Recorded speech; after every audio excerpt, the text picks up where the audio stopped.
Welcome to your tour of the sewing machine. Each sewing machine is a bit different, so today I'll be demonstrating to you on my Bernina 1006, but the same parts and principles apply to every sewing machine. So if I show you something on this machine, you should be able to find it on your machines at home or your machines in class, depending on what you're working with. So to start with, I will go over how to turn your machine on and also what powers the machine. So over here, we've got our power cord. It's a little bit non-traditional. You'll notice there's two wires sticking out of it. That is because one of the wires goes to the foot pedal, which is an important part of every sewing machine. This is the pedal with which you use to control the speed of your sewing machine and to make it go. So your foot, kind of like in a car where you're using the gas pedal, is controlling how fast or slow you go. The other end of the cord goes into a power outlet. So that is how the machine gets its power to turn on. Over on the same side as the power cord, there's almost always your power switch. I've not seen a machine where it's anything place else. When you flip that up, it turns the light of the machine on and it makes it so you'll be ready to sew. Also over on this side is your hand wheel. So when I turn the hand wheel over here, the needle goes up and down over there. You'll also notice that this comes in and out. So that's important when threading your machine, which I will also show you in this video. Some of the other features on the machine. This is where your thread goes, up on these little spool holders up top. This here on my machine, and also it's the same spot every other machine, is a bobbin winder. I will also demonstrate to you probably in a later tutorial or perhaps later in this video, depending on how long it gets, how to wind a bobbin. This is your tension knob. You should not have to mess with this in this class, but generally you want the lines to be lining up. These are the pieces with which you run your thread through to thread your machine. And then down here is your needle. And so first of all, there's a couple different parts down here. There's your presser foot, which can be raised and lowered using this lever here in the back. And like I said, all of these look a little different, but they're generally in the same spot. And up here, this is your presser foot, which is a removable piece. The reason why it is removable is so that you can add different attachments. Specifically, like if you're sewing a zipper, you've got a foot that looks different than this one. This serves to hold the fabric down. When you lower it into place, the fabric will be under it and you'll sew over top of it. So it holds the fabric down. Underneath here are the feed dogs. That is these little track things that move when I turn the wheel again. And they propel your fabric backwards to keep going through the machine. And then this is your needle. In order to replace the needle in a machine, you twist this little screw and then you can pull the needle out. So if you were to break a needle, which happens occasionally, you can just pull that out, get a new needle from the cabinet in the room, which I will instruct you where it is. And then you can tighten this screw back up and you'll be ready to sew again. So here we've got the faceplate of our machine, which has a lot of useful measurement markings on it.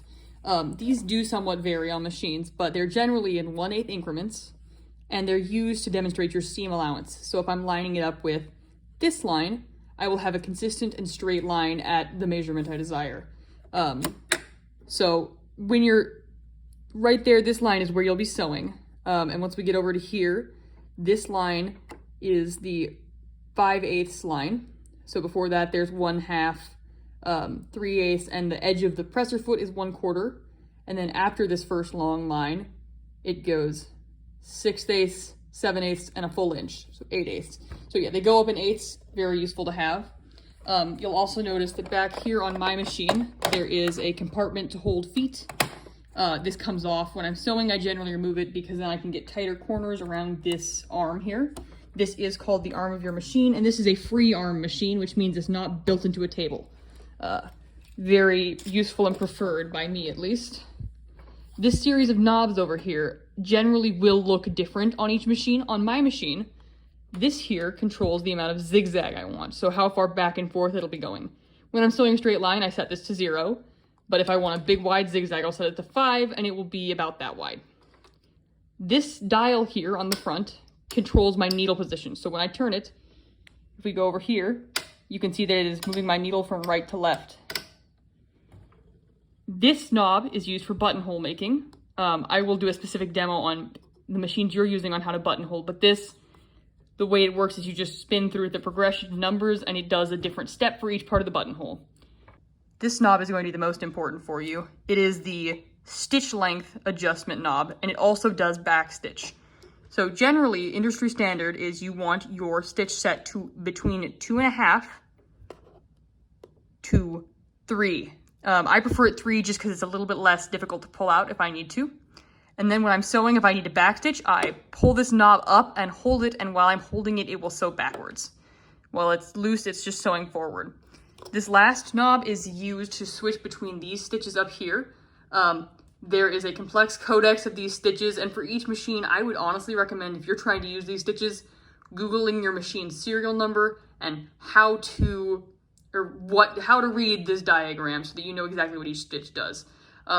Since a lot of these are fairly confusing diagrams, but honestly, what it means is it makes this shape.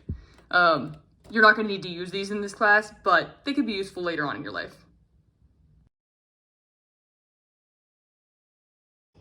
All right, so next I'm going to show you how to thread your machine and how to wind a bobbin. So to start out with, you'll need thread like this, and you're going to set it up on one of these spools. Your machine may have 1 or 2 like mine does. I always go for the closer one. Then you're going to take your thread in your dominant hand. In my case, I'm ambidextrous, so I use my left hand for this particular task. You're going to loop your thread through this part up here, down through this bottom loop.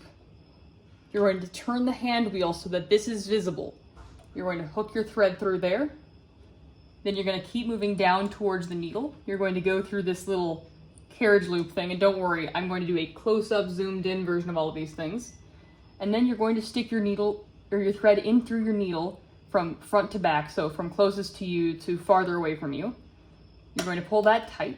You'll lift up your presser foot, put your thread through this little slot on the presser foot, and then you're good to go on this part. So now I will take it off the stand and show you all the closer part. So it comes from your thread up on the spool to this notch, to down here, to back up again, where you loop through there,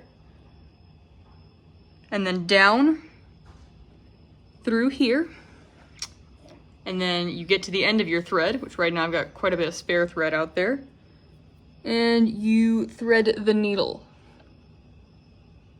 which gets easier with practice, I do promise you that, but notice it went from front to back, and then I'm taking my thread through this slot.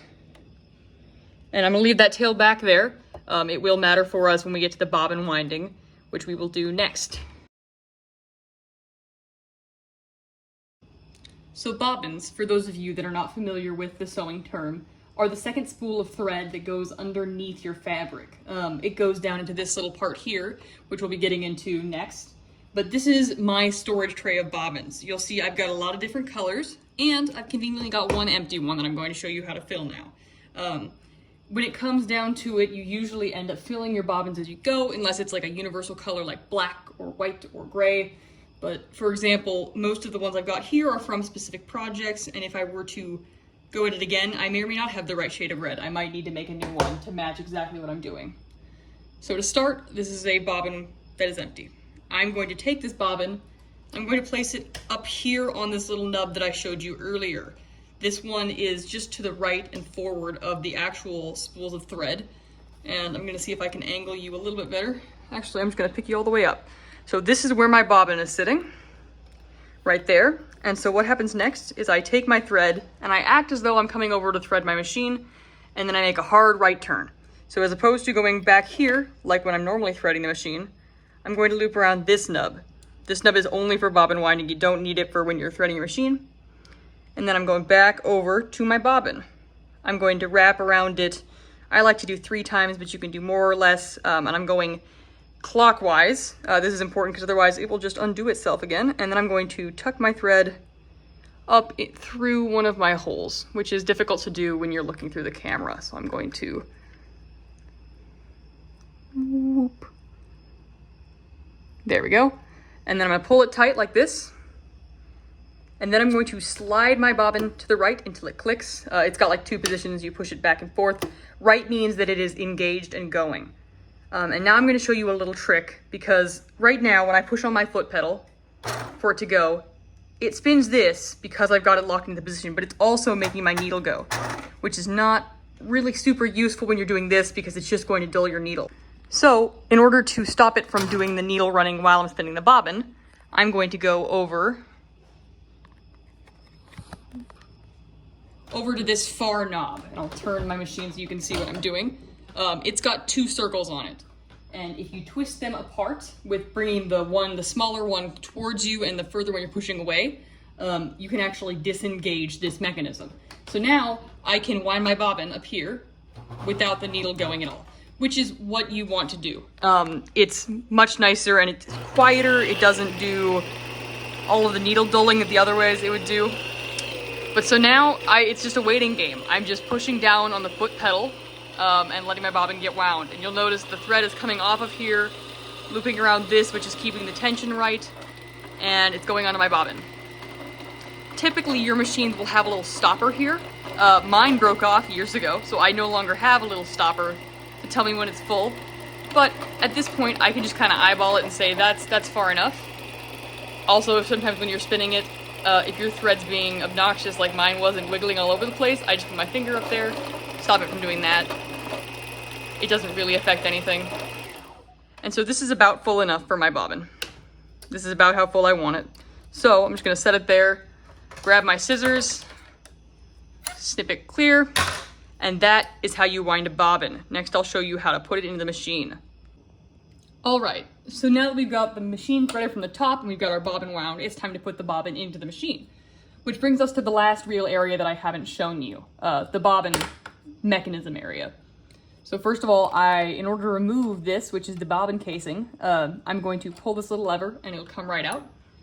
This is your bobbin casing. They are very difficult to replace and pretty expensive, and they're unique to each machine, so do not lose this.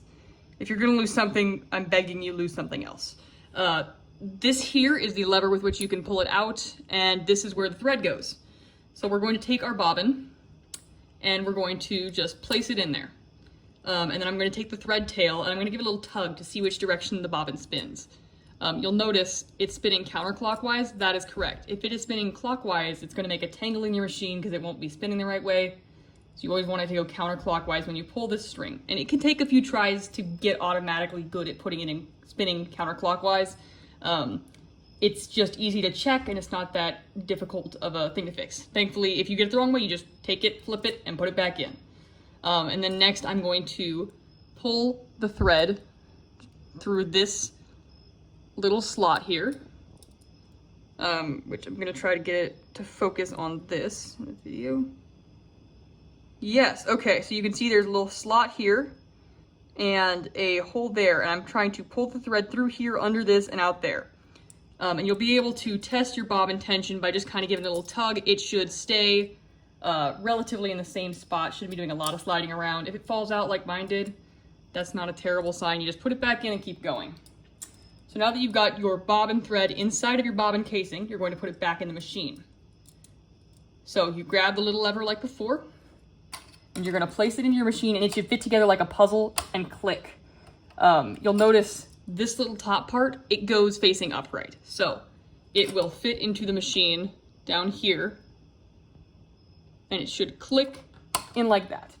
And the last step to threading your machine is you hold on to the top tail of thread and you spin the hand wheel off to the right, and it should bring up a loop of thread from your bobbin, and you'll just pull that through. So now you've got 2 tails. You close this up, move these to the back, and you are ready to start sewing.